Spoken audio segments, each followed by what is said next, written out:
d'amour, de témoignages d'amour que j'ai lus. Alors en fait, c'est l'histoire. Bonjour, alors on est aujourd'hui avec Corinne Sombrin pour parler du livre Mon initiation chez les chamans, mais principalement du livre sur les pas de Geronimo. Bonjour. Bonjour. Bonjour. Bonjour. J'aimerais poser des questions sur mon initiation chez les chamans. D'accord. Et donc, je voudrais savoir si vous n'aviez jamais douté ou eu peur de perdre la raison en vous égarant dans un monde parallèle. Bien sûr, mais je ne m'attendais pas justement à perdre cette raison, entre guillemets, parce que je faisais un reportage pour la BBC, pour BBC World, pour la radio. Et je devais parler des mystères mongols, qui incluent évidemment les techniques des chamans. Et donc une amie mongole m'a accompagnée à la frontière de la Sibérie où j'ai assisté à une cérémonie chamanique. Voilà. Et c'est le chaman, en jouant du tambour, qui a déclenché en moi un effet auquel je ne m'attendais pas du tout. Voilà. Oui. D'accord. Merci. Et comment garde-t-on les pieds sur terre quand on est une chamane à Paris ? C'est difficile parce qu'on est confronté à beaucoup de ricanements, à beaucoup de scepticisme, et dont moi j'étais la première à être la victime aussi, et moi-même je mettais en doute tout ce que je pouvais ressentir comme impression. Or je voyais bien que pendant la transe j'avais plus de force que dans un état normal, j'avais des visions, je ressentais pas la douleur, donc il se passait quelque chose d'intéressant.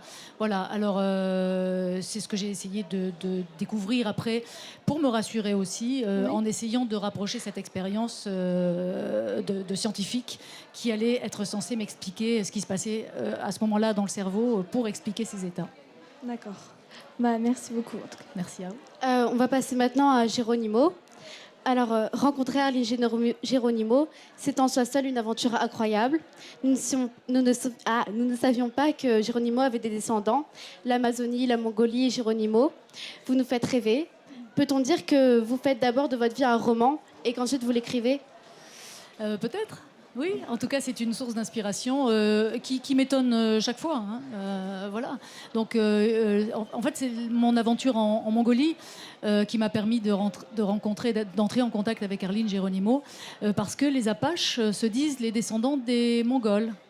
Voilà. Alors, il se trouve que la population, l'ethnie chez qui j'ai fait cette formation pendant 8 années, vivent dans des tipis. Ce sont des tsatanes et ils vivent dans des tipis comme les Indiens autrefois. Et quand j'ai parlé de ça à Arline Geronimo, il m'a dit « Mais oui, mais c'est normal, nous on est les descendants des Mongols. » Et je lui ai dit « Comment vous êtes les descendants des Mongols ?» Et il m'a dit « On a la tache bleue qui est un signe des populations d'Asie. Et nos enfants ont la tache bleue de naissance, qui est une tache lit de vin qui apparaît au niveau des reins, et qui montre une filiation entre les populations d'Asie. Et donc les Apaches et les Navajos ont cette même tache bleue. Et il m'a dit, en fait, nous, on pense qu'on descend, ça a été vérifié historiquement, qu'on descend des Indiens Athabascans qui vivent en Alaska. Et ces Indiens Athabascans, au XIVe siècle, ils ont migré dans le sud-ouest des États-Unis et ils sont la racine des populations Apaches et Navajo. Voilà, donc les Athabascans seraient aussi issus de ce passage du détroit de Bering des populations d'Asie. D'accord. Moi, j'ai écouté les conférences d'Arline Geronimo qui parlent du génocide de son peuple. J'ai vu sur votre site les extraits. Et je me demandais comment on faisait pour en recevant tout ça, toute cette histoire, toute l'histoire d'un peuple, comment on faisait pour garder la tête froide et continuer à mener à bien son projet. C'est très difficile parce que lui parle dans le livre, je lui ai donné la parole justement pour qu'il puisse exprimer ce que son peuple a vraiment subi. Et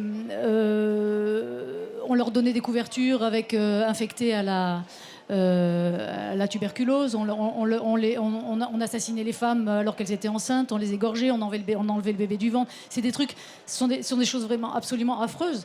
Alors pour s'en remettre, c'est difficile bien sûr. Donc ils essaient aujourd'hui de ne pas avoir un discours de haine. D'abord parce ils ont été intégrés à cette nation américaine et qu'aujourd'hui Arline est un véritable Américain. Il a un chapeau, il a un Stetson, il a des Santiago et il se considère comme un véritable Américain. Il est fier de l'être. Mais son travail aujourd'hui, c'est parce que dans les réserves, les populations indiennes sont soumises à des effets de la société occidentale qui sont l'alcoolisme, qui sont l'obésité, surtout aux États-Unis. et qui sont le chômage. Voilà. Alors, ces Indiens, dans ces réserves, pour Arline Geronimo, ont perdu leurs racines, ils ont perdu leur colonne vertébrale. Donc lui, son travail aujourd'hui, c'est de réenseigner la langue apache, déjà, avec sa femme. Il donne des cours de langue apache aux enfants, de réenseigner les techniques de chasse à l'arc, de réenseigner la lutte apache, pour leur dire à quel point leurs traditions sont importantes et que sans rejeter les traditions américaines, il est important pour eux de se redéfinir et de retrouver une personnalité qui, selon lui, va les sauver. D'où l'envie pour lui d'aller en Mongolie, parce qu'en tant que descendant des Mongols, dans leur tradition orale, il pense qu'une partie des traditions chamaniques de la Mongolie, qui sont la transe par exemple, ils l'ont perdue. Et il pense que reconnecter les Apaches à ces traditions ancestrales serait un moyen aussi qui aiderait leur population à retrouver cette dignité qu'avaient les Indiens et qu'ils ont toujours, mais qui est un peu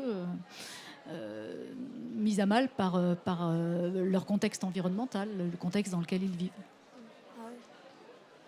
Merci beaucoup. Merci à vous.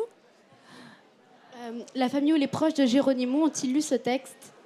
Et si oui, qu'en ont-ils pensé ?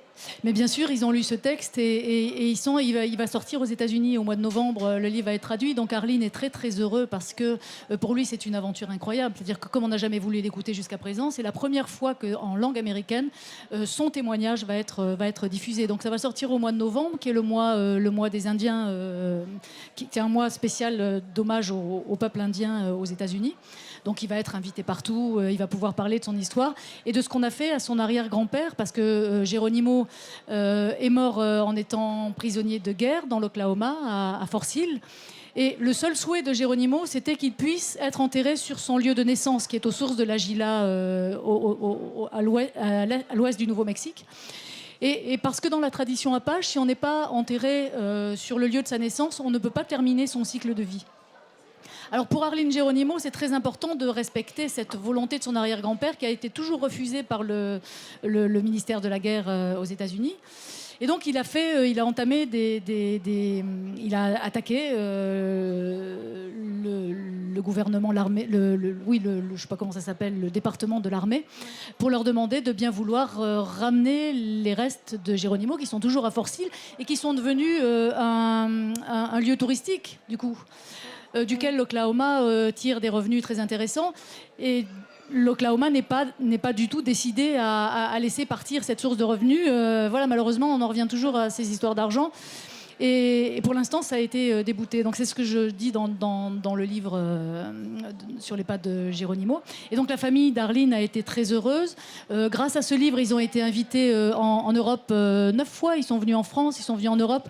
Et je pense que l'année prochaine, ils seront invités ici à Saint-Maur. Ils n'ont pas réussi cette année, mais grâce à Marie Hudlo-Verdel, ça sera, je pense, possible. Et aux éditions Pocket aussi. Alors, il a été très, très ému, Arline, par l'accueil qu'il a eu en France d'abord et en Europe, parce que évidemment nous avons une perception des Indiens qui est complètement différente des Américains qui eux le considèrent un peu comme quelque chose de pas très intéressant.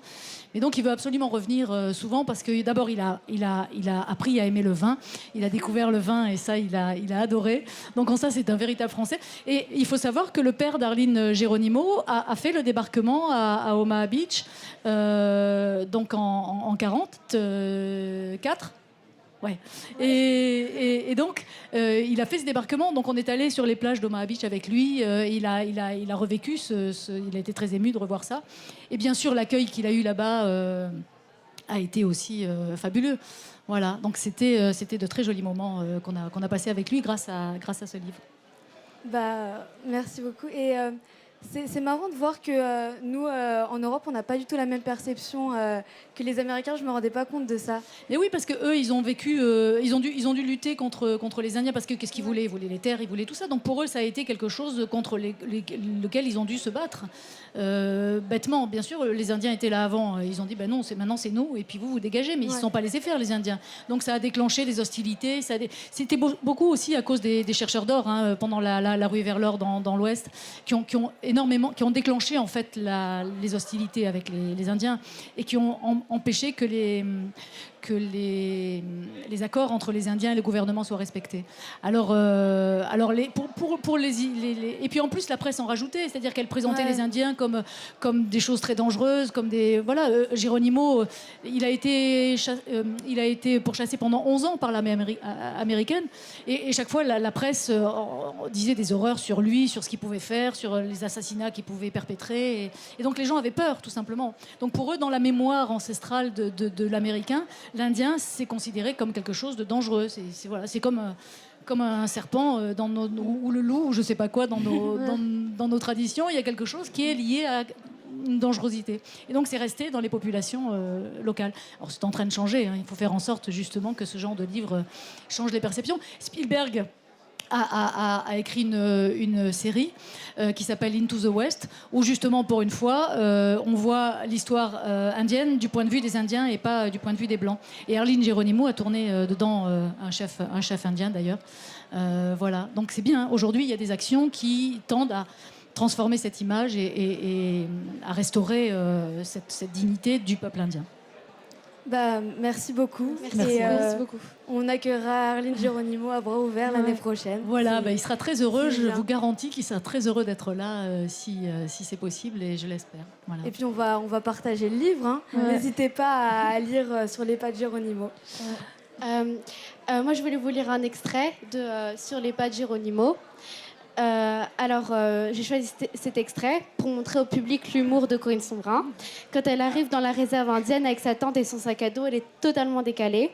Elle s'attendait à débarquer dans un petit village indien traditionnel, alors qu'elle arrive dans une ville très moderne avec des casinos, des hôtels. Alors elle se moque d'elle-même et c'est ce qui rend le texte très drôle. Quelques kilomètres plus loin, la route s'habille de fast-food, motels, hôtels, banques, boutiques de téléphonie mobile. J'ai soudain l'impression de me trouver dans la ZAC d'une petite ville française. À la différence qu'il y a Dollar et Walmart à la place de Leclerc ou Carrefour. Motel 6 à la place de Formule 1 et des signes distinctifs marquant l'appartenance de la ville aux Indiens.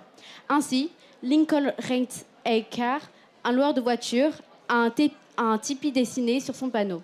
Le magasin d'une station-service s'appelle Big Chef Store et j'ai croisé un motel au nom évocateur d'Arrowhead, pointe de flèche. J'ai pas l'air con avec ma tente, mon matériel de survie et mes vitamines. Quand je pense qu'il m'aurait suffi de taper sur Google Mescalero Reservation pour avoir toutes ces infos. Mais voilà, madame ne veut jamais savoir avant de partir.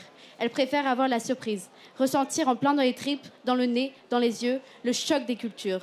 Eh bien là, c'est raté. C'est juste le choc de ma bêtise, qui se révèle à la culture des autres. Merci. D'amour que j'ai lu. Alors en fait, c'est l'histoire